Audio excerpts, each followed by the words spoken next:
মই তোমালোকৰ সুজিত দাদাই আজি এই ভিডিঅ'টো এটা টপিক হ'ল কেৰিয়াৰ গাইডেন্সৰ ওপৰত যিসকল ক্লাছ 10ত আছে বা ক্লাছ 12ত আছে তোমালোকৰ কাৰণে এটা ভিডিঅ' মই প্ৰস্তুত কৰি লৈ আহিছোঁ হেতু হ'ল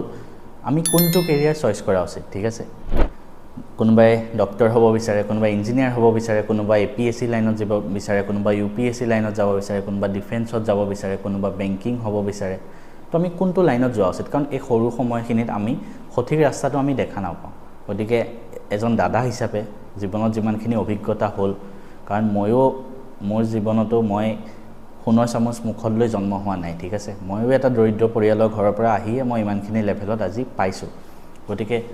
এজন দাদা হিচাপে তোমালোকক সদায় মই ভাল গাইডেন্সখিনিয়ে দিবলৈ চেষ্টা কৰি আছোঁ গতিকে এই ভিডিঅ'টো আমি প্ৰস্তুত কৰিছোঁ আৰু প্ৰত্যেকজন ল'ৰা ছোৱালীয়ে এই ভিডিঅ'টো চোৱা উচিত প্ৰত্যেকজন ল'ৰা ছোৱালীৰ অভিভাৱকে এই ভিডিঅ'টো চোৱা উচিত মোৰ বোধেৰে চোৱা আমি দেখাক দেখি কেতিয়াবা কি কৰোঁ ডক্টৰ হ'ব বিচাৰোঁ ইঞ্জিনিয়াৰ হ'ব বিচাৰোঁ হয়নে কোনোবা এপিএসসি লাইনত যাব বিচাৰিছে আমি হেতু হ'ব বিচাৰোঁ কিন্তু আমি যেতিয়া এটা লাইন আমি চইচ কৰিম যিয়ে নহওক ঠিক আছে তাৰ ইন ফিউচাৰ 10 বছৰত আমি কি কৰিম হেতু তুমি মাথাত এবাৰ ভাবি লোৱা আৰু সেই কথাখিনি তোমালোকে হয়তো বেলেগ কতো নাজানিব পাৰা আৰু হেতু কাৰণে মই এই ভিডিঅ'টো তোমালোকৰ বাবে লৈ আহিছোঁ সেই আমি যোনটো লাইন চইচ কৰিম তাৰ ভৱিষ্যতটো আমাৰ কি হ'ব সেই এটা জব পোৱাৰ পিছত আমাৰ তাৰ 10 বছৰত আমি কি কৰিব পাৰিম সেইখিনি মই তোমালোকক কৈছোঁ প্ৰত্যেকটো লাইনৰ কথা ক'ম আৰু তোমালোকে তাৰ পিছত নিজে চইচ কৰিবা তোমালোকৰ কাৰণে কোনটো পাৰফেক্ট হয় পোনপ্ৰথমে কয় সবে মেডিকেল লাইনত যাব বিচাৰে ডক্টৰ তো ডক্টৰ লাইনত যাবৰ বাবে তোমালোকে হাই সেকেন্ডাৰীত physics chemistry biology subject must be থাকিবই লাগে তিনটা সাবজেক্ট আৰু তিনটা সাবজেক্টতে ভাল হ'ব লাগিব আৰু মেডিকেল লাইনৰ বাবে তোমালোকৰ এন্ট্ৰেন্স এক্সাম হয়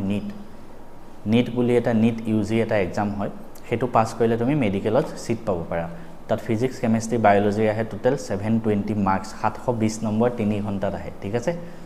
তোমালোকে 3 ঘণ্টাত 100 নম্বৰ পৰীক্ষা দিয়া নীটত 720 আহে ভাবা আৰু তাত হেতু পাস কৰিলে তুমি আমাৰ অসমৰ বা ভাৰতৰ বিভিন্ন জায়গাৰ সৰকাৰি মেডিকেল কলেজ সমূহত সিট পাব পাৰা যেনেকৈ অসমৰ GMC Dibrugarh Assam medical college Tezpur medical college Barpeta আৰু অসম চৰকাৰে এতিয়া বহুত মেডিকেল কলেজ খুলি আছে তো তাৰ ফলত কি হ'ল সিট বহুত বাঢ়ি আছে তো তোমালোকৰ কাৰণে গোল্ডেন অপৰচুনিটি হয় যিসকলে আগন্তুক দিনত নীট পৰীক্ষা দিবলৈ গৈ আছে তো ডক্টৰ হ'ব পাৰিবা এটা ডক্টৰ হ'লে ভৱিষ্যত লাইনটো কি হ'ব এবাৰ নীট পাস কৰি যোৱাৰ পিছত হ'ব কি হেতুটো তোমালোকে জানিব লাগে তেতিয়াহে তুমি সেই ফিল্ডত ভৰি থব পাৰিবা এবাৰ নীট পাস কৰি যোৱাৰ পিছত তুমি এমবিবিএছ পঢ়িব লাগিব 4 বছৰ এমবিবিএছ হয় 4 বছৰ নে 5 বছৰ মই পাহৰিছো মই হেতু লাইনৰ নহয় যেহেতু ক্ষমা কৰিবা তাৰ বাবে তো সেই 5 বছৰ মান তুমি এমবিবিএছ পঢ়িব লাগিব বহুত কষ্ট হ'ব কিন্তু ঠিক আছে বহুত কষ্ট কৰিব লাগিব এমবিবিএছত গ'লে তুমি বহুত কষ্টৰে পঢ়িব লাগিব তাত পঢ়া বহুত থাকে একবাৰ মেডিকেলত সিট পাই যোৱা মানে তুমি বিন্দাস গৈ কতো এনজয় কৰি থাকিব নোৱাৰিবা তুমি পঢ়িবই লাগিব হেতু সঁচা কথা মোৰ লগৰ বহুত এমবিবিএছ আছে মোৰ ভন্টি আছে ভাইটি আছে মোৰ নিজৰ ভন্টি ভাইটি নহয় মানে মই যিসকল ষ্টুডেন্ট বা যোন সবকে মই ভাইটি ভন্টি বুলি কওঁ তো হেতু লাইনত গ'লে তুমি কিন্তু 5 বছৰ পুৰা পঢ়িব লাগিব তো 5 বছৰ পঢ়াৰ পিছত তুমি নামৰ আগত ডক্টৰ লিখিব পাৰিবা আৰু তেতিয়া তুমি প্ৰথম ইন্টাৰ্নশিপ কৰিব লাগিব তাৰ পিছত ইন্টাৰ্নশিপ কৰি যিকোনো গভৰ্নমেন্ট মেডিকেলত তোমালোকে ইন্টাৰ্নশিপ কৰিব লাগে তাৰ পিছত তুমি যদি আৰু ভাল ডক্টৰ হ'ব বিচাৰা তেনেহলে তুমি পিজি দিব লাগিব পোষ্ট গ্ৰেজুৱেট যেনেকৈ তুমি ডিগ্ৰী কৰাটো ইউজি বুলি কয় মাষ্টাৰ্ছ কৰাটো পিজি বুলি কয় ঠিক তেনেকৈ ইয়াত মেডিকেল লাইনতো পোষ্ট গ্ৰেজুৱেট দিব লাগিব তো পোষ্ট গ্ৰেজুৱেট এনি যতে পাই নাযায় হেতু কাৰণে তুমি আকৌ তেতিয়া নীট দিব লাগিব এতিয়া নহয় 5 বছৰ নীট পঢ়াৰ পিছত মানে এমবিবিএছ পঢ়াৰ পিছত তেতিয়া পিজি দি তুমি ভাল মেডিকেল কলেজত গৈ পিজি পাস কৰিব লাগিব তেতিয়া তুমি এজন নাম থকা ডক্টৰ হ'ব পাৰিবা তো সেই প্ৰসেসটো হওঁতে কিন্তু সময় লাগিব তোমালোকে যদি ধৈৰ্য আছে তোমালোকৰ যদি পঢ়াৰ সেই মানে একদম পুৰা উৎসাহটো আছে তেনেহলে তোমালোকে হেতু লাইনত যাব পাৰা সো 5 বছৰ এমবিবিএছ আৰু 2-3 বছৰ পিজিত ধৰি লোৱা টোটাল 7-8 বছৰ লাগিব তাৰ মানে তুমি 18 বছৰ ধৰি ললো কোনোবাই নীটত সিট পালে বা 19 বছৰত পালে 7 বছৰ ধৰি ললো 26-27 বছৰ মানলৈকে তুমি পিজি পাস কৰি ওলাই আহিবা তো তুমি সেটেল হওঁতে 27 বছৰ মান তোমাৰ লাগি যাব ঠিক আছে তাৰ পিছত একবাৰ সেটেল হোৱাৰ পিছত তোমাৰ কিন্তু লাইফটোত আৰু বেলেগ একো টেনচন ল'ব নালাগে এজন ডক্টৰৰ কিমান স্যালাৰি কিমান পইচা হেতু সবেই জানে ঠিক আছে এজন ডক্টৰ হৈ গলে তোমাৰ জীৱনটো সিকিউৰড আৰু জবটো তোমাৰ সিকিউৰড হয় তোমাৰ লাইফটো সিকিউৰড হয় তোমাৰ পইচা তোমাৰ ওচৰত বহুত থাকিব তুমি দেশৰ সেৱা কৰি থাকিবা এজন চিকিৎসক মানে কিমান ভাল কথা হয়নে তো তুমি মানুহৰ সেৱা কৰি থাকিব পাৰিবা কিন্তু হেতুৱে কথা ডক্টৰ হ'লে কিন্তু পাৰ্চনেল টাইম বহুত কম পায় তুমি নিজৰ ফেমিলিক বহুত কম টাইম দিব পাৰিবা মোৰ চিনাকি বহুত ডক্টৰ আছে এনেকুৱা তেজপুৰ মেডিকেল কলেজত তেওঁলোকে ফেমিলিক বহুত কম টাইম দিব পাৰে কিন্তু তেওঁলোকে সমাজৰ কাৰণে সেৱা কৰি আছে গতিকে আমি তেওঁলোকৰ ওচৰত সদায় ৰেসপেক্ট তেওঁলোকক দিব লাগে তো তোমালোকৰ ওপৰত কথা তোমালোকে যদি নিজৰ ফেমিলিক টাইম নিদি গোটে সমাজক দিব বিচাৰিছা তেনেহলে হেতুত যাব পাৰা ঠিক আছে নেক্সট আমি আৰু এটা লাইনৰ কথা পাতিম হেতু হল ইঞ্জিনিয়াৰিং এটা ইঞ্জিনিয়াৰিং বহুতে দিব বিচাৰে মই যেনেকৈ ইঞ্জিনিয়াৰ আছিলো তো বহুতে কয় আপুনি মেডিকেল কিয় নিদিলে মই প্ৰথম জনটো ৰিজন কলো হেতু কাৰণে মই মেডিকেল দিয়া নাছিলো মোক সোনকালে সেটেল হ'ব লাগে লাইফত মই মানে ইমান বেছি পঢ়ি বেয়া পাওঁ মই মুখস্থ কৰি বেয়া পাওঁ বা প্ৰত্যেকৰ বেলেগ বেলেগ ভাল পোৱা বেয়া পোৱা থাকে মই ইয়াত কাকো অসন্মান কৰা নাই ঠিক আছে তো মই মানে বেছি মুখস্থ কৰি বেয়া পাওঁ মই অংক কৰি ভাল পাওঁ ফিজিক্স কৰি ভাল পাওঁ হেতু কাৰণে নামটোৱে মেথছ এণ্ড ফিজিক্স আব আমাৰ সো কি হল তুমি মই হেতু কাৰণে বিটেক লাইনত গলো বিটেক ইঞ্জিনিয়াৰিং কৰিব হলে তুমি কি হ'ব তুমি ইঞ্জিনিয়াৰিঙৰ বহুত কেটা এন্ট্ৰেন্স থাকে ঠিক আছে তুমি ক্লাস 12ত তোমাৰ ফিজিক্স কেমিষ্ট্ৰি মেথছ থাকিব লাগিব ঠিক আছে আৰু ক্লাস 12ত এইকেটা তোমাৰ সাবজেক্ট থাকিলে তুমি ইঞ্জিনিয়াৰিং এন্ট্ৰেন্স দিব পাৰা এটা ইঞ্জিনিয়াৰিং এন্ট্ৰেন্স কি থাকে এটা আছে JEE এডভান্স যোনটো পাস কৰিলে তুমি IIT বিলাকত সিট পোৱা IIT হল ইন্ডিয়াৰ টপ লেভেল ইঞ্জিনিয়াৰিং ইনষ্টিটিউট আমাৰ অসমত আছে IIT গুৱাহাটী তাৰ পিছত সেকেন্ড লেভেল যোনটো হয় হেতু হল JEE মেইনছ যোনটো মই পাস কৰিছিলো ইন মাই ফাৰ্স্ট অটেম্প্ট হেতু পাস কৰিলে তুমি NIT বুৰত সিট পোৱা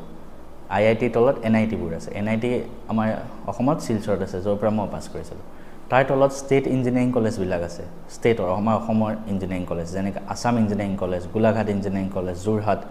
সেইবিলাকৰ কাৰণে CEE এটা এক্সাম হয় CEE এতিয়া চোৱা IIT টপ লেভেল গতিকে তাৰ এন্ট্ৰেন্সটো সবতকে টান হ'ব JEE এডভান্স JEE মেইনছ তাতকৈ অকমান কম টান হ'ব কাৰণ NIT আৰু অসমৰ ইঞ্জিনিয়াৰিং কলেজ কেখন তলত আছে গতিকে হেতু এন্ট্ৰেন্সটো আৰু সহজ হ'ব তো হেতু হিচাপত তোমালোকে নিজে ভাবিব পাৰা এটা ইঞ্জিনিয়াৰিঙত গলে কি হয় 4 বছৰ ইঞ্জিনিয়াৰিঙত বহুত কেটা ব্ৰাঞ্চ থাকে কেনেকুৱা ব্ৰাঞ্চ আৰু সো এটা কথা কম প্ৰাইভেট ইঞ্জিনিয়াৰিং কলেজ বহুত আছে মানুহে কয় ন ইঞ্জিনিয়াৰ বহুত আছে আজিকালি কিন্তু সেইবিলাক সব প্ৰাইভেট ইঞ্জিনিয়াৰিং কলেজৰ পৰা পাস কৰা ইমান গাল যত মানুহে কয় এনে বহি আছে সেইবিলাক প্ৰাইভেটৰ পৰা পাস কৰা যদি তুমি একো পঢ়া শুনা নাই তুমি যদি একো এন্ট্ৰেন্স পাস কৰিব নোৱাৰিলা তেনেহলে প্ৰাইভেটত গৈ ইঞ্জিনিয়াৰ পঢ়িব পাৰা ঠিক আছে ইয়াতো মোক আকো কোনেও যাতে দাই দুখ নধৰে মোৰ ভিডিও বিলাক সোনকালে ভাইৰেল হৈ যায় মোক আকো অসন্মান কৰা নাই মই এজন এডুকেটৰ হিচাপে মোটিভেটৰ হিচাপে সঁচা কথাটো কবই লাগিব গতিকে মইতো ল'ৰা-ছোৱালী কেতিয়াও এটো মোটিভেট কৰিব নোৱাৰো যে তোমালোকে ইঞ্জিনিয়াৰিং একো এন্ট্ৰেন্স দিব নালাগে জাস্ট প্ৰাইভেট কলেজত গৈ এডমিশন লৈ লোৱা প্ৰাইভেটত কিন্তু বহুত টকা যায় বহুত টকা খৰচ হয় ঠিক আছে কিন্তু বাকি যদি IIT NIT বা আসাম ইঞ্জিনিয়াৰিং এবিলাকত দুখিয়া ল'ৰা-ছোৱালী হলে স্কলাৰশিপ বহুত পায় তাতে গতিকে হেতু ক্ষেত্ৰত তোমালোকে চিন্তা কৰিব নালাগে এতিয়া চোৱা ইঞ্জিনিয়াৰিঙত বহুত ব্ৰাঞ্চ থাকে কম্পিউটাৰ সায়েন্স থাকে ইলেক্ট্ৰনিক্স থাকে মেকানিক্যাল থাকে সিভিল থাকে তাৰ পিছত তোমাৰ ইলেক্ট্ৰনিক্স এণ্ড ইনষ্ট্ৰুমেন্টেশন থাকে তাৰ পিছত আৰু কি থাকে হেকেটাই থাকে মোৰ ব্ৰাঞ্চ আছিল ইলেক্ট্ৰনিক্স এণ্ড কমিউনিকেশ্যন ইঞ্জিনিয়াৰিং এতিয়া তাত পাৰ জব কি পায় ইঞ্জিনিয়াৰিং বিটেক এবাৰ পাস কৰাৰ পিছত তুমি বিটেক পাস কৰিলা বিটেক পাস কৰি তুমি ইঞ্জিনিয়াৰ বনিব পাৰিবা এটা ইঞ্জিনিয়াৰ জব ক'ত পায় যিবিলাক দামী দামী কোম্পানী সিহঁতৰ পৰা IT সেক্টৰ জব পায় যেনেকৈ কম্পিউটাৰ সায়েন্স তাৰ পিছত তোমাৰ ইলেক্ট্ৰনিক্স এণ্ড ইনষ্ট্ৰুমেন্টেশন এই তিনটা ব্ৰাঞ্চত বেছিকৈ IT সেক্টৰ জব পায় মানে মই যোনটো সেক্টৰ আছিল যোনটো ডিপাৰ্টমেন্ট আছিল তাতে IT সেক্টৰত পায় যেনেকৈ অসমত হেনেকুৱা নাই তুমি অসমৰ বাহিৰত থাকিব লাগিব স্যালাৰি কিন্তু বহুত ভাল স্যালাৰি পাবা মাহত 2 লাখ 3 লাখ হিমান টকা স্যালাৰি পোৱা মোৰ লগৰ ফ্ৰেণ্ড আছে বেংগলোৰত থাকে আৰু যদি বলে তোমাক গভৰ্নমেন্ট জবে লাগে অসম চৰকাৰৰ APSC আন্ডাৰত এসিস্ট্যান্ট ইঞ্জিনিয়াৰ জব ওলাই APDCLত ওলাই এসিস্ট্যান্ট ইঞ্জিনিয়াৰিঙৰ জব তো তুমি যদি হেখিনি ইঞ্জিনিয়াৰিং জব দিব বিচাৰা স্যালাৰি অলপ কম হ'ব পাৰে 50-60,000 মান হ'ব পাৰে বাট তুমি এজন গেজেটেড অফিচাৰ লাইনত হ'বা আৰু তুমি অসমতে থাকিব পাৰিবা প্ৰমোশনো হেতু হিচাপত হৈ যাব অসমৰ PWD ইঞ্জিনিয়াৰ ওলাই PNRD ওলাই হেবিলাক APSC আন্ডাৰত ওলাই মোৰ বহুত দাদা বাইদেউ তাতে আছে মোৰ লগৰ ল'ৰা-ছোৱালীও NIT পৰা পাস আউট তাতে আছে তাতে বেছিভাগ পোষ্ট সিভিলৰ ওলাই মেকানিক্যালৰ ওলাই আৰু ইলেক্ট্ৰিকেলৰ ওলাই এই তিনটা ব্ৰাঞ্চৰ বেছি পোষ্ট ওলাই APDCলত বেছিকৈ কিন্তু ইলেক্ট্ৰিকেলে ওলাই আৰু সিভিল মেকানিক্যাল একেটাই ওলাই ঠিক ইঞ্জিনিয়াৰিঙৰ কথা কলো তাৰ উপৰি তুমি যদি হায়াৰ ষ্টাডিজ কৰিব বিচাৰা কোনোবা MTech কৰে হয়নে কোনোবা PhD কৰে সেইবিলাক কিয় কৰে কাৰণ MTech PhD কৰি তেওঁলোকে NIT এখনৰ প্ৰফেসৰ হ'ব পাৰে বা তোমাৰ আসাম ইঞ্জিনিয়াৰিং কলেজৰ প্ৰফেসৰ হ'ব পাৰে PhD কৰিলে তেওঁ IIT প্ৰফেসৰ হ'ব পাৰে NIT প্ৰফেসৰ হ'ব পাৰে মোৰ লগৰ এজন আছে কি IIT মাদ্ৰাছত PhD কৰি আছে ভাবা ইমান টপ লেভেলৰ ইনষ্টিটিউট হয় তো তো সিহঁতে তাত PhD কৰি আছে আৰু PhD কৰি থাকোঁতে কিন্তু গভৰ্ণমেণ্টৰ পৰা স্কলাৰশ্বিপো পায় সিহঁতে গভৰ্ণমেণ্টৰ পৰা স্কলাৰশ্বিপ যিমান পায় ন সিমানখিনি আমাৰ অসমৰ এজন অফিচাৰে নাপায় মানে ঠিক আছে আসাম গভৰ্ণমেণ্টৰ তো সিহঁতে সিমানটো লেভেলৰ স্কলাৰশ্বিপ পায় তো তুমি পঢ়ি থাকোঁতে এইখিনিও পাবা তাৰ লগে লগে তুমি পাছ কৰি তুমি টাইম লাগিব PhD কৰোঁতে প্ৰফেচাৰ হৈ যাবা মানে NIT IIT এইবিলাকৰ তো সেইটো কাৰণে কিন্তু টাইম লাগিব ডক্টৰত যেনেকৈ টাইম লাগে সেইটো বস্তুটো প্ৰচেছটো বহুত টাইম লাগিব ছেটেল হওঁতে কিন্তু একবাৰ ছেটেল হৈ যোৱা তোমাৰ লাইফত আৰু একো টেনশ্যন ল'ব নালাগে আৰু NIT আৰু IIT প্ৰফেচাৰৰ চেলাৰী বহুত বেছি হয় যোনে নাজানে তেওঁলোকে চাই ল'বা ঠিক আছে ইঞ্জিনিয়াৰিং আৰু মেডিকেলৰ কথা ক'লোঁ নেক্সট আৰু এটা লাইনৰ কথা কওঁ ডিফেন্স মোক বহুতে ট্ৰল দিলে মাজতে এটা ভিডিঅ'ত মই এজন দাদা হিচাপে সদায় মটিভেশ্যনৰ কথা ক'ম তোমালোকক সদায় হায়াৰ ষ্টাডিজ কৰিব ক'ম বহুত ল'ৰা এজন মোক তাতে কোনোবাই ল'ৰা এটা সুধিলে ডিফেন্স লাইনত যাব বিচাৰোঁ মই কি কৰা উচিত সি ক্লাছ 10ৰ হয় মোৰ ভিডিঅ' মেক্সিমামে ক্লাছ 10ৰে চাই মই এতিয়া তোমালোকক এইটো উপদেশ দিয়াটো উচিত হ'বনে ক্লাছ 10 পাছ কৰি দৌৰা আৰম্ভ কৰা ক্লাছ 10 পাছ কৰি দৌৰা আৰম্ভ কৰা পুলিচৰ চাকৰি এটাত সোমাব লাগে কনষ্টেবল বা যিয়ে নহওক ঠিক আছে মই সেইটো কেতিয়াও তোমালোকক ক'ব নোৱাৰিম মই তোমালোকক কি ক'ম ক্লাছ 10 পাছ কৰা ক্লাছ 12 পাছ কৰা তাৰপিছত ডিগ্ৰী পাছ কৰা কিয় তাৰপিছত তেতিয়া তোমাৰ বহুত সপোন থাকিব ঠিক আছে তোমাৰ ওচৰত তেতিয়া বহুত সপোন তোমাৰ ওচৰত থাকিব আৰু আমি সদায় সপোনটো ডাঙৰ দেখা উচিত মই কাকো কোনো পোষ্টক অসন্মান কৰা নাই প্ৰত্যেকটো পোষ্টে মোৰ কাৰণে সন্মানযোগ্য হয় সেয়া লাগিলে এখন স্কুলৰ চকীদাৰে হওক সেয়া লাগিলে সেই স্কুলখনৰ প্ৰিন্সিপালে হওক সেয়া লাগিলে হস্পিটেল এখনৰ নাৰ্ছগৰাকী হওক সেয়া লাগিলে হস্পিটেলখনৰ প্ৰিন্সিপাল হওক ঠিক আছে প্ৰত্যেকটো পোষ্টক মই নিজে সন্মান কৰোঁ আৰু এজন দাদা হিচাপে মই সদায় তোমালোকক পাৰফেক্টটোত যাব দিব বিচাৰোঁ ন এতিয়া চোৱা তোমাৰ ওচৰত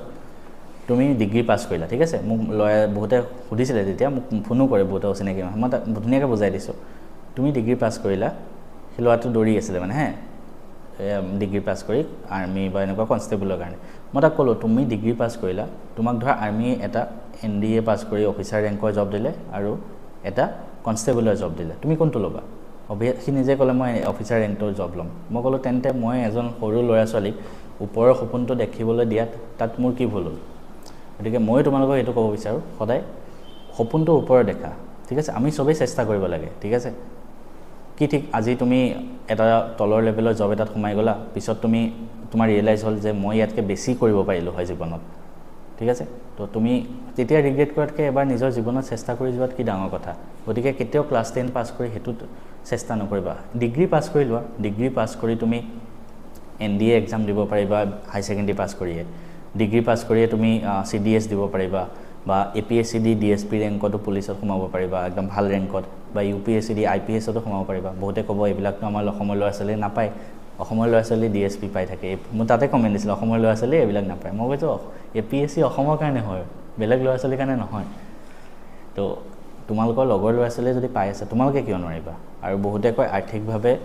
ভাল হ'ব লাগিব তেতিয়াহে এইবিলাকত যাব পাৰিম মই এটা কথা কৈছোঁ NDA পাছ কৰিবলৈ টকা পইচা নালাগে ঠিক আছে